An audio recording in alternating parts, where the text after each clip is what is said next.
नमस्कार. नमस्कार. KB Marathi news मध्ये आपलं स्वागत आहे. धन्यवाद.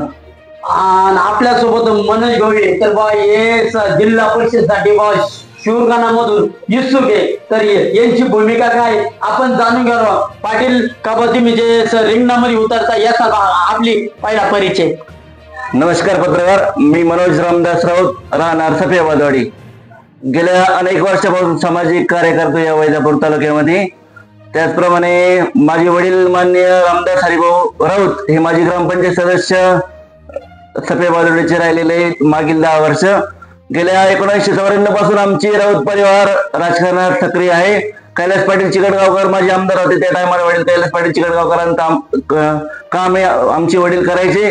त्याचप्रमाणे भाऊसाहेब पाटील चिकटगावकरांचं देखील काम करायचे. मध्यंतरी परत रमेश पाटील बोरणारे सरांचं देखील काम आमच्या वडिलांनी केलेलं आहे. आणि मी स्वतः मागच्या इलेक्शनला दिनेश भाऊचं काम केलेलं आहे शिंदे गटात, शिवसेना शिंदे गटात. असा विषय. तर हा माझा परिचय. तुम्ही आता पक्ष लढवणार का कसं लढवणार? सर, मी पक्षाने जर तिकीट दिलं, एक राष्ट्रीयकृत पक्षानं जर तिकीट दिलं पक्षातर्फेच लढेल. नाही पक्षानं तिकीट दिलं मी अपक्ष देखील लढवण्याची भूमिका यावेळेस घेतलेली आहे. सर बघितलंय आपण मनोज भाऊ त्यांनी पक्षानं विनंती केली, स्वतः इच्छुक आणि स्वतःच्या मनाच्या आणि जोरावर आपण पक्षात न दिलं तरी सुद्धा अपक्ष लढण्याची तयारी. तर या संदर्भात मनोज भाऊ तुम्ही का आता तुम्ही बोले अपक्ष, तर जनतेसाठी तुम्ही काय काय करू शकता बा असं? आता जनता की जे आता वडला दुष्काळ, तर या जनता शेतकरी राजा जो वरपडला गेला, तर या संदर्भात आपली काय प्रतिक्रिया राहील शेतकऱ्यांसाठी? शेतकऱ्यांसाठी म्हणजे शेतकऱ्यांसाठी मी तहसील कार्यालय असेल, पंचायत समिती असेल, जिल्हा परिषद असेल, कलेक्टर ऑफिस असेल, प्रत्येक ठिकाणी उपोषणाला माझी बसायची तयारी. शेतकऱ्यांसाठी अनेक प्रश्न हे तहसील कार्यालय असेल किंवा कलेक्टर ऑफिस असेल, प्रत्येक कार्यालयात माझी शेतकऱ्यांसाठी मांडण्याची भूमिका आहे. त्याचप्रमाणे लेखी स्वरूपात देखील शासनाला प्रत्येक शेतकऱ्याची कळकळ ही पोहोचवण्याची माझी तयारी. तुम्ही आता जे शेतकरी राजा जे आता देवळीच्या तोंडावर बाका शेतकऱ्याचा वडला दुष्काळ जो सरकारने सांगितलं होतं बाका ते फुलना फुलाची पाकळी, ते काय झालं याच्यावर आपली काय प्रतिक्रिया शेतकऱ्यांसाठी?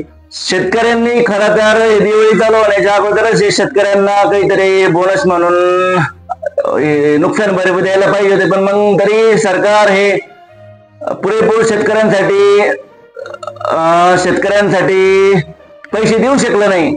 तर हीच भूमिका मांडण्यासाठीच मी जिल्हा परिषदेसाठी उभं राहतोय. सर आणि आता दुसरा तिसरा मुद्दा, तर आपण जे आता आरक्षण सोडत झाली बा, तर या संदर्भात आपली काय प्रतिक्रिया? जे आता जिल्हा परिषद सोडत झाली या संदर्भात आपली काय भूमिका आहे?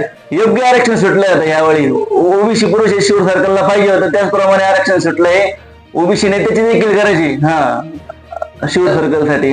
तर आता तुम्ही आता सर्कल आता शिव सर्कल मध्ये जनतेचे विकास काम का जर तुम्ही उद्या जर तुमच्या अंगावरती गुलाल पडला तर शेतकऱ्यांसाठी पहिली भूमिका कोणची घ्यायला आणि शेतकऱ्यांच्या योग्यचे दर्जेदार शेतकऱ्यांच्या कर्जमाफीसाठी पहिला आवाज उठवणार मेन म्हणजे.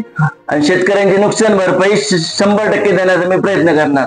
शासनापर्यंत आवाज उठवणार मी. कलेक्टर असेल, तहसीलदार असेल किंवा मग सीओ असेल, प्रत्येकापर्यंत मी लेखी स्वरूपात तक्रारी देणार शेतकऱ्यांची.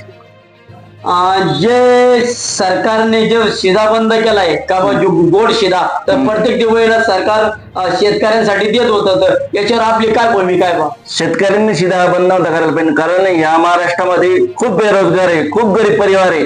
आज ओला दुष्काळ, इतका ओला दुष्काळ पडलेला आहे, पाऊस इतक्या स्वरूपात पडलेला आहे का जवळपास 150% या वर्षी पाऊस पडलेला आहे. या इतका पाऊस या मराठवाड्यात कधीच पडलेला नाही. हा पहिला इतका पाऊस आहे का इतका पाऊस पडलेला आहे.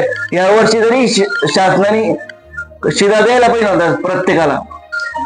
मी केबी मराठी न्यूज साठी संदीप गायके, शिव सर्कल.